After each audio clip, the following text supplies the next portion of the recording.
Diario di Mr. Livingstone, 13 febbraio 2022.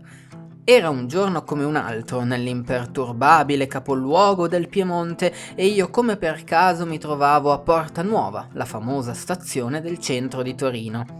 Non sapevo come fossi arrivato fin lì, ma sapevo che quel giorno avevo uno scopo: mostrare la Big City alla mia amica Santa del blog wonderwave.it, link in descrizione. Uno scopo che sarebbe potuto sembrare semplice, ma lo era davvero. Bisogna pensare che davanti a me avevo una persona completamente nuova a tutta la città. Non aveva mai passeggiato per le sue vie nell'oscurità, mai apprezzato il suo fantastico traffico nevrotico, mai respirato a pieni polmoni la sua terrificante aria gelida e polverosa, mai mangiato un delizioso e succulento kebab sulle panchine di Piazza Castello.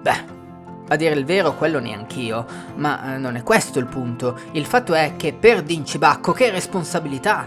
Una sfida al limite dell'incredibile, ma non importa. A me, lo sapete, piacciono le sfide impossibili, così appena incontrati a Porta Nuova eravamo pronti per iniziare il nostro tour. Quella mattina in giro sembravano tutti indaffarati, ma noi eravamo carichi e dopo un breve passaggio per la bellissima via Lagrange siamo subito arrivati a Piazza San Carlo, la famosa piazza della Statua del Cavallo, monumento ad Emanuele Filiberto di Savoia. Ampia e spaziosa, ci ha avvolto subito nella sua magia. Io l'ho sempre trovata così illibata, bianca e marmorea, come congelata nel tempo, con il suo cavallo, i palazzi così perfetti ed i suoi locali storici dove la sambuca costa 6,50 €. Ma eravamo solo all'inizio. La nostra tappa successiva era Piazza Castello, passando prima di fronte al famoso museo egizio, che però non avevamo tempo di visitare, per poi fermarci ad ascoltare questi due distinti signori suonare un favoloso jazz. Imponente e regale, Piazza Castello è la sede di Palazzo Madama, Palazzo Reale e di questa stella ad 8 punte con un significato incerto. Uno dei miei posti preferiti per scattare, vista la quantità incredibile di spunti.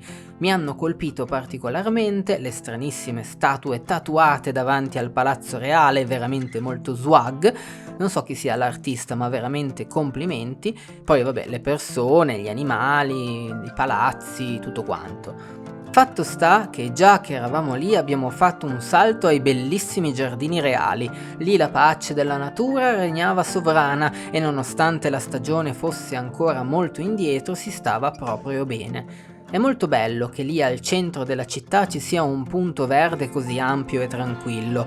Ma noi, da buoni avventurieri che si rispettino, non avevamo tempo. Dovevamo proseguire ed esplorare e quindi via come due schegge verso via Garibaldi. Pensate che in epoca romana era una delle strade principali della città. Ora è famosa per i suoi negozi, i suoi baretti e per essere una delle vie più belle del centro.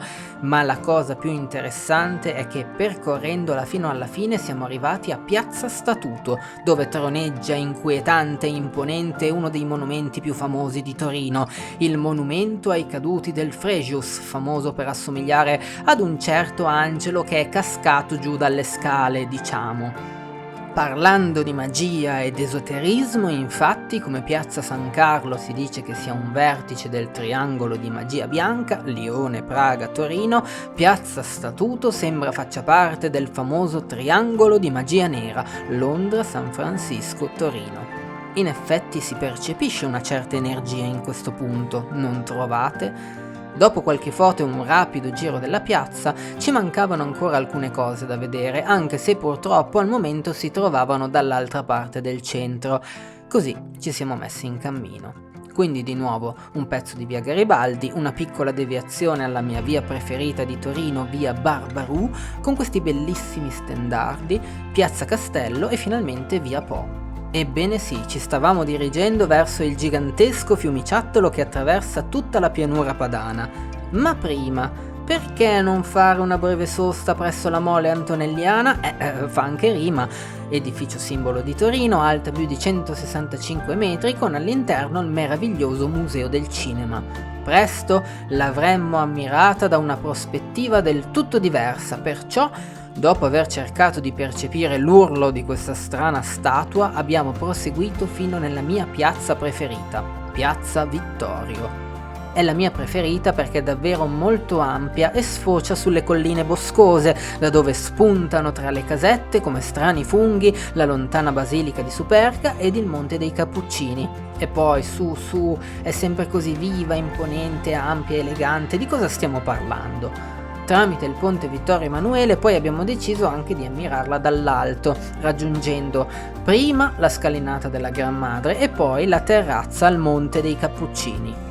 Arrivati lassù guardavamo Torino dall'alto, mentre pian piano il sole sprofondava verso l'altra parte del mondo. Era stata una giornata intensa, una gita molto veloce, una cartolina per dare una prima impressione di questa città. Poi lo sapete, mancano molte cose e per conoscere veramente una città ci vuole tempo, ma noi in quel momento non ne avevamo bisogno. Quello che posso dire di questa esperienza è che è stato figo rivivere tramite le emozioni della mia amica i momenti in cui io sono stato a Torino per la prima volta, in cui sono rimasto affascinato dalle vie e dalle piazze, che poi non è stato così tanto tempo fa. In ogni caso questo è un ottimo itinerario per farsi un giretto di un giorno in questa big city tra le piazze del centro. Spero possa esservi utile. Ora vi saluto, buon viaggio my friends e come al solito, cheers!